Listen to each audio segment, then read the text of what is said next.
मैं हूं शाह मोहम्मद इमरान और आप देख रहे हैं जाग मेरे शहर न्यूज़ चैनल।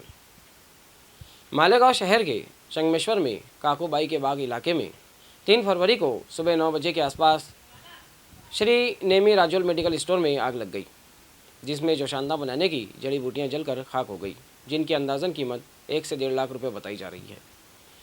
इस आग में और कोई जानी नुकसान नहीं हुआ है। आग लगने की बुनियादी वजह शॉर्ट सर्किट बताई जा रही है।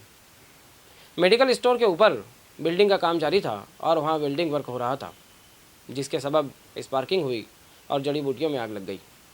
इस तरह की कयास आराई की जा रही है। फायर ब्रिगेड अमले की 3 गाड़ियों की मदद से इस आग पर काबू पाया गया। श्री नेमी राजोल मेडिकल स्टोर के तीसरे मंजिले पर शिवम गुप्ता नामी शख्स सकूनत पजीर है और उसी घर में आग लगी थी।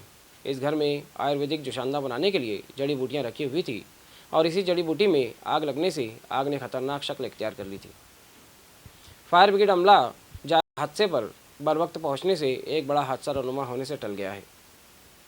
ऐसे ही न्यूज़ देखने के लिए देखते रहिए जाग मेरे शहर न्यूज़ चैनल, कैमरामैन अमानुल्लाह के साथ। ऐसे ही अवामी बेदारी वाले वीडियोस देखने के लिए हमारे न्यूज़ चैनल को सब्सक्राइब करें और बेल आइकन के बटन पर क्लिक करके ऑल का ऑप्शन सिलेक्ट कर लें, ताकि हमारी हर वीडियोस की नोटिफिकेशन आपको मिलती रहे।